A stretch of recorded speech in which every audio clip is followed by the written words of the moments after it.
आज की वीडियो में किचन के कुछ ऐसे टिप्स एंड ट्रिक्स शेयर करने वाली हूँ जो डेफिनेटली आपके काम आने वाले हैं। साथ ही साथ इनसे आप बहुत सारा समय और पैसे बचा सकते हैं। तो चलिए स्टार्ट करते हैं आज की वीडियो।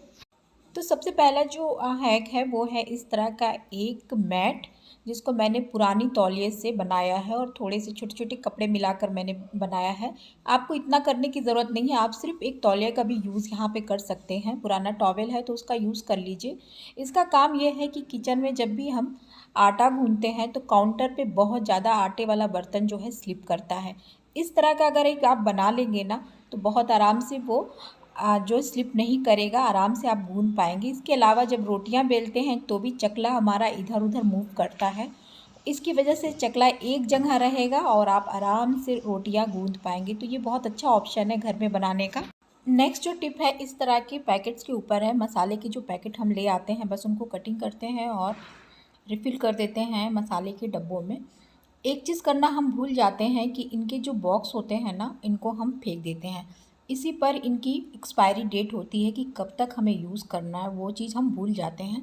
एक छोटी सी टिप है, यहाँ से एक्सपायरी डेट बॉक्स पर से आप कट कर लीजिए, ऐसे ये निकाल लीजिए। और या तो आप अगर सही लगे आपको तो ऐसे ही इसमें रख दीजिए। कभी कभी मैं ऐसे ही इसमें रख देती हूँ और मसाले को यूज़ कर लेती हूँ। हम इससे ये रहेगा कि एक्सपायरी डेट कब तक है और कब तक हमें यूज़ करना है, ये पता रहेगा। इसके अलावा इनको कटिंग करने के बाद एक और ऑप्शन है जिसका यूज़ आप कर सकते हैं। इन जो कटिंग्स है उनको आप इस तरह की कैप पर ट्रांसपेरेंट जो टेप होता है उसकी हेल्प से आप चिपका सकते हैं। तो बहुत आराम से कैप के अंदर की साइड में इसको ऐसे चिपका दीजिए और 2-3 बार टेप लगा दीजिएगा तो अच्छे से ये चिपक भी जाएगा। साथ ही साथ अगर आप वॉश करते हैं इसको तो ये गीला होकर ख़राब नहीं होगा। आपको जब भी डब्बा खोलेंगे आपको ये दिखेगा और आपको पता चलेगा कि एक्सपायरी डेट कब तक है, कब तक इसको यूज़ करना है। और इससे क्या होगा कि ख़राब मसाले आपको खाने में नहीं मिलेंगे। कभी कभी घर के छोटे मोटे काम को खुद से निपटाने की हम लोग कोशिश करते हैं, उसमें इस तरह का वायर का भी कभी कभी यूज़ होता है जिसको हमें छिलना पड़ता है, ऊपर से इसकी स्किन को निकालना पड़ता है। तो ऐसा टूल तो हम लोगों के पास, सबके पास नहीं होता है। तो एक छोटा सा तरीका बता रही हूँ जिसको आप फॉलो करेंगे तो ये बहुत आराम से हो जाएगा। नेल कटर लिया है मैंने और नेल कटर को इस तरह से अंदर वायर को इन कर देना है और हल्का सा, बहुत ज़्यादा नहीं जोर लगाना है, हल्का सा ऐसे घुमा घुमा के पूरा गोलाई में हल्का हल्का कट लगाना है। स्किन के ऊपर कट लगाना है, ध्यान देना है, बहुत तेज़ कट नहीं लगाना है, हल्का हल्का कट ऐसे लगाएंगे। ये देखिए हल्का हल्का कट यहाँ पे लगा हुआ है। तो यहाँ थोड़ा पास से मैं दिखा रही हूँ कि इस तरह से गोलाई में मैंने कट लगाया है। उसके बाद से ऊपर से थोड़ा सा ऐसे पकड़ेंगे इसको और ऐसे खींचेंगे। ये देखिए थोड़ा खींच के मैं दिखा रही हूँ और पूरा मैंने इसको निकाल दिया स्किन को। तो इस तरह से पूरा एक वायर आपको जैसे चाहिए होता है ना वैसे मिल जाता है। किसी ट्यूल की ज़रूरत नहीं है, आप नेल कटर का यूज़ करके इस तरह से आप वायर को अलग कर सकते हैं। सभी के पास इस तरह की धागे की रील होती है और छोटा मोटा काम करने के लिए हम इस तरह की रील रखते हैं। प्रॉब्लम तब आती है जब ये आपस में फंस के इनके धागे एक दूसरे में फंसते हैं और फिर जब हमें किसी एक पर्टिकुलर धागे की ज़रूरत होती है तो हमें उसमें टाइम देना पड़ता है, साथ ही साथ बहुत सारा धागा वेस्ट होता है। एक छोटी सी टिप है, यहाँ पे ऊपर की तरफ चाकू लेंगे, ऐसे कट लगाएंगे। ये देखिए ऐसे कट लगाइएगा ऊपर की तरफ, धागा बचाते हुए कट लगाना है, ऊपर की तरफ कट लगे। उसके बाद से रील को ऐसे, जब भी काम ख़त्म हो आप रील को ऐसे मोड़िए पूरा और ऊपर की तरफ लाके इस रील में जहाँ पे कट लगा हुआ है वहाँ पे धागे के छोर को फंसा देंगे हम ऐसे। आप किसी भी डब्बे में धागा रखेंगे एक दूसरे में ये मिलेगा नहीं। और जब भी आपको काम करना हो आप आराम से ऐसे खोलिए, यहाँ से ऊपर से ऐसे निकालिए और अपना काम कर लीजिए। काम ख़त्म होने के बाद वापस से आप इसको इसी तरह से सेट कर लीजिए, ऊपर की तरफ फंसाइए कटिंग में और इसको रख दीजिए। आपस में कभी भी ये धागे मिलेंगे नहीं, फंसेंगे नहीं।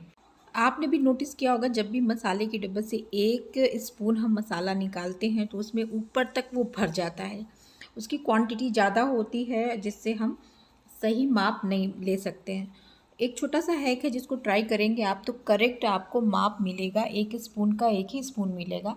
इसके लिए ये ट्रांसपेरेंट वाला मैंने टेप लिया है और उसको डबल कर दिया है। स्टिकी वाला जो दोनों ग्लू वाला पार्ट था ना, एक दूसरे पर चिपका दिया है ऐसे मैंने, ये देखिए चिपका दिया है। यहाँ से थोड़ा सा एक्स्ट्रा टेप मैं लूँगी, चिपकाने के बाद एक्स्ट्रा टेप ग्लू वाला भी मैं थोड़ा सा यहाँ पे निकाल लूँगी। तो यहाँ पे थोड़ा सा ग्लू वाला पार्ट है, ऐसे रखेंगे, एक साइड से ग्लू वाले पार्ट को ऐसे चिपका देंगे। ये देखिए ऊपर की तरफ प्लेन है, उसमें ग्लू नहीं लगा हुआ है, साइड में हम इसको चिपका देंगे ऐसे। ये देखिए, ऐसे क्या होगा कि जब भी मसाला निकालेंगे आपको पूरा का पूरा 1 स्पून मसाला मिलेगा। कैसे? जब भी आप स्पून डालिएगा, यहाँ से इसको एक बार ऐसे टेप के ऊपर से ऐसे निकाल देंगे, जिससे एक्सेस मसाला उसमें गिर जाएगा और आपको 1 स्पून मसाला मिलेगा। इसमें क्या है कि ग्लू नहीं है टेप में, तो इसमें चिपकेगा भी नहीं मसाला आपका और साथ ही साथ आपके मसाले में ग्लू भी नहीं आएगा। तो ये वाली ट्रिक ज़रूर फॉलो कीजिएगा। बहुत सारी ज्वेलरी हम रखते हैं और ढेरों कलेक्शन हो जाता है, और कुछ ज्वेलरी तो ऐसी होती है जिनको हम बहुत कम टाइम यूज़ करते हैं, इनका नंबर बहुत कम टाइम में आता है।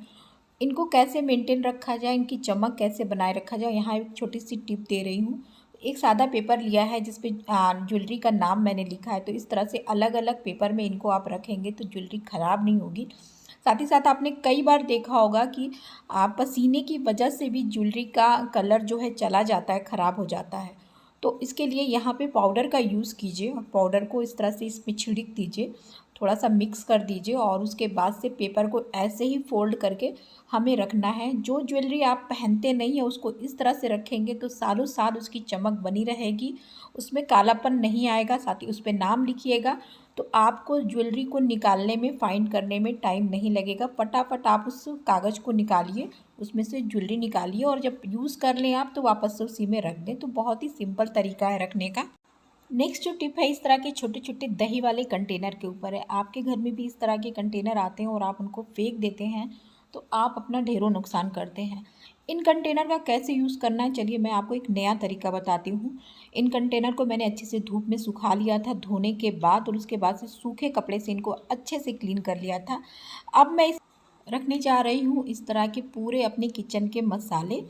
तो अगर आपके किचन में भी मसालादानी नहीं है तो आप इन छोटे छोटे दही के कंटेनर को फेंकने की बजाय इस तरह का इसको यूज़ कर सकते हैं। आप छोटे छोटे कंटेनर को इकट्ठा करके इनमें अलग अलग मसालों को ऐसे सेट कर सकते हैं और इनका यूज़ किचन में ला सकते हैं। कम जगह है, बड़े बड़े डब्बे नहीं रखना चाहते तो ये छोटे छोटे बॉक्सेस को भी आप यूज़ कर सकते हैं। इनको रखने के बाद इसको एक कंटेनर ऐसा ले लीजिए। मैंने ये एक कंटेनर रखा है जो आटे का था, तो अब यूज़ नहीं करती हूँ मैं, ये लीड वाला है। तो लीड वाला कोई भी एक कंटेनर ले लीजिए और इन मसालों के जो कटोरियाँ हैं उनको ऐसे सेट कर लीजिए। मैंने ऐसे सेट कर लिया है, ये कम भी जगह लेंगे और इनको अच्छे से बंद कर लीजिए। तो इस तरह से आप इन छोटे छोटे कटोरियों को फेंकने की बजाय अपने किचन में यूज़ कर सकते हैं। तो मसालेदानी पे पैसे खर्च करने के बजाय आप इन कटोरियों का यूज़ कीजिएगा और जब भी मन करे, मन भर जाए तो इसको फेंक दीजिए। नई कटोरियाँ आप रख सकते हैं अपने किचन में वापस से। इसके अलावा इन कटोरियों का आप मल्टीपल तरीके से यूज़ कर सकते हैं। सिलाई के डब्बे में आप बटन, हुक, सुइयाँ रखने के लिए भी एक ऐसा डब्बा बना सकते हैं और पूरा इन कटोरियों का यूज़ कर सकते हैं। तो छोटे छोटे पर्ल जो होते हैं उनके लिए भी आप बहुत तरीका है इसको यूज़ करने का गाइज़। तो आज के लिए गाइज़ इतना ही। वीडियो थोड़ी भी हेल्पफुल लगती तो प्लीज़ लाइक कर दीजिएगा और कमेंट सेक्शन में बताइएगा वीडियो कैसी लगी। इसी तरह के और वीडियोस देखने के लिए मेरा नया चैनल है जिसकी लिंक डिस्क्रिप्शन बॉक्स में दे रही हूँ, तो प्लीज़ जाके उसको एक बार सब्सक्राइब कर लीजिएगा। Thank you, bye.